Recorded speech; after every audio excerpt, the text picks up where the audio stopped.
Hello friends, आज मैं आपके साथ इकोनॉमिक्स का एक और टॉपिक लेके आया हूँ और टॉपिक का नाम है रैशनल एक्सपेक्टेशंस। इसको रैशनल एक्सपेक्टेशंस हाइपोथेसिस भी कहा जाता है। शुरू करने से पहले बता दूं कि इससे पिछली वीडियो मैंने बनाई थी एडेप्टिव एक्सपेक्टेशंस के ऊपर, जिसका लिंक आपको इस वीडियो के डिस्क्रिप्शन में मिल जाएगा। उसका एक स्टेप ऊपर चलें तो रैशनल एक्सपेक्टेशंस आ जाता है। तो चलिए शुरू करते हैं। Rational expectations is a foundational concept in modern macro economics that revolutionized the way economist model individual behavior and macro economic outcomes. तो सिंपल वर्ड्स में ये एक मतलब नया तरीका है जिसके थ्रू हम मैक्रो इकोनॉमिक्स में मॉडल्स बनाते हैं और इंडिविजुअल बिहेवियर को प्रेडिक्ट करते हैं कि आने वाले टाइम पे क्या होगा। ठीक है, it was introduced by John F Muth, जो भी इनकी प्रोनाउंसिएशन है आप उसी हिसाब से बोल देना इनको, इन 1961 and popularised by Robert Lucas. तो रॉबर्ट लूकास ने काफ़ी बुराई की थी एडेप्टिव एक्सपेक्टेशंस की, और Thomas sergeant and others. The rational expectations hypothesis asserts that individuals form expectations about future based on all available information, including their understanding of the economic models and policies. तो adaptive expectations कहता है कि सिर्फ पुराने डाटे को ही दिमाग में रखते हुए हम फ्यूचर को प्रेडिक्ट करेंगे, मगर रैशनल एक्सपेक्टेशंस कहता है कि इंडिविजुअल एक्सपेक्टेशंस जो है ड्राइव करता है कैसे, पुराने डाटे से भी, जितनी भी इंफॉर्मेशन है उससे भी, और जो भी पॉलिसी चेंजेस हुए हैं उससे भी, और जो भी मॉडल्स वगैरह हैं उससे भी। तो मतलब इसका जो स्कोप है वो अडेप्टिव एक्सपेक्टेशन से वाइड है। ठीक है, unlike earlier adaptive expectations models where agents base future expectations solely on past trends, जैसा कि अडेप्टिव एक्सपेक्टेशंस मॉडल्स में देखा गया है कि सिर्फ पास्ट ट्रेंड्स के हिसाब से ही फ्यूचर को प्रेडिक्ट किया जाता था, मगर rational expectations imply that economic agents do not make systematic errors. ये कहता है कि जो इकोनॉमिक एजेंट्स हैं वो सिस्टमेटिक एरर्स पे नहीं चलेंगे, सिर्फ पुराने डाटा को ही नहीं देख के चलेंगे। This assumption has profound implication of the monetary policy, fiscal policy and business cycle theories. तो इसकी काफ़ी ज़्यादा जो इम्प्लीकेशंस आ जाती हैं मॉनिटरी पॉलिसी के अंदर, फिजिकल पॉलिसी के अंदर, और जो बिजनेस साइकिल थ्योरीज हैं उसके अंदर, ताकि सिर्फ पुरानी चीज़ों को ही दिमाग में रख के ना मॉडल बनाया जाए, प्रेडिक्शंस की जाए। जो पॉलिसी चेंजेस करंट सिचुएशन में सरकार कर रही है, सरकार ने अनाउंस कर दिया है कि आने वाले टाइम पे वो कॉन्ट्रैक्शनरी पॉलिसी लेके आएगी या एक्सपेंशनरी पॉलिसी लेके आएगी, उन चीज़ों को भी दिमाग में रख के फ्यूचर को प्रेडिक्ट करते हैं। ठीक है, अब इसकी प्रॉपर डेफिनेशन में क्या क्या आ जाता है। The rational expectation hypothesis states that agents subjective expectations about future economic variables coincide with true mathematical expectations implied by the economic models given all available information।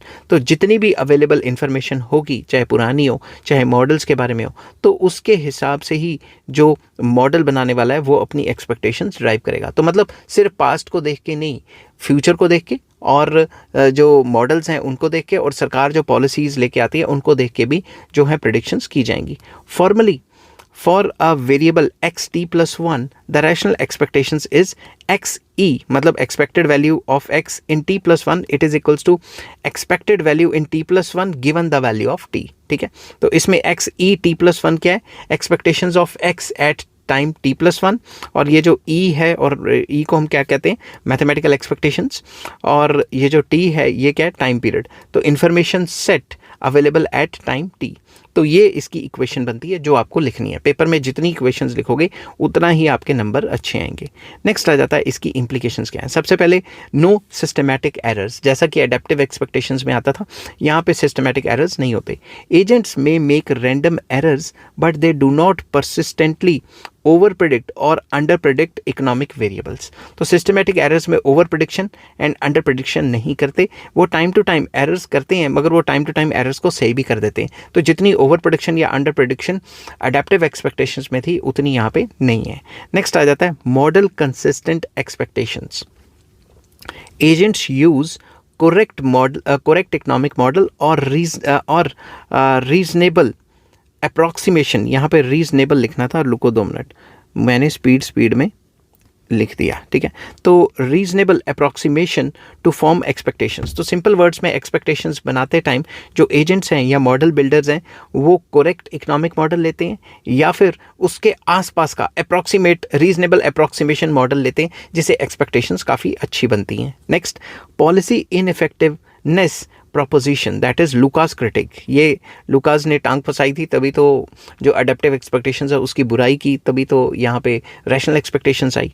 If policy makers attempt to exploit historical relationships, rational agents will adjust their behaviour, rendering the policy ineffective in the long run. अगर ध्यान से देखें, policy makers अगर attempt करते हैं कि जो historical data है उसी के हिसाब से चलेंगे, तो आने वाले टाइम पे क्या पता इतनी अच्छी प्रेडिक्शंस ना हो. बट जो रैशनल एजेंट्स हैं वो अपने बिहेवियर को इस हिसाब से एडजस्ट करेंगे कि वो पुराना डाटा तो लेते ही लेते हैं, मगर जो करंट सिचुएशन है उसकी भी एक पॉलिसी भांप लेंगे और उसके हिसाब से प्रेडिक्ट करेंगे. तो अगर हम सिर्फ पुरानी बात करें तो पॉलिसी इनइफेक्टिवनेस आ जाती है. लुकास का ये कहना था. ठीक है. अब rational expectations imply that agents learn from past mistakes. यहाँ mistakes के spelling मैंने गलत लिख दी है, past mistakes. ठीक है. तो rational expectations imply that agents learn from past mistakes and adjust immediately, whereas adaptive expectations lead to gradual adjustment. तो ये भी इसमें एक डिफरेंस है कि रैशनल एक्सपेक्टेशंस में अपनी पास्ट मिस्टेक से वो सीखते हैं और फटाफट से एडजस्ट कर लेते हैं, बल्कि अडेप्टिव एक्सपेक्टेशंस में ग्रेजुअल एडजस्टमेंट होती है, वो एकदम से इमीडिएट एडजस्टमेंट नहीं होती. अब रैशनल एक्सपेक्टेशंस की बुराई, हर एक चीज़ की बुराई तो करनी होती है इकोनॉमिस्ट ने. ठीक है. तो despite its influence, the rational expectations hypothesis faces several criticism. तो सबसे पहली, unrealistic information requirements. Agents may not have perfect knowledge of the true economic model. उनको क्या सपना आ रहा है कि कौन सा मॉडल लगा के क्या काम हो जाएगा. उनको अगर ज़्यादा इन्फॉर्मेशन नहीं है तो प्रेडिक्शंस गलत भी हो सकती हैं. समझ की बात. Next, bounded rationality.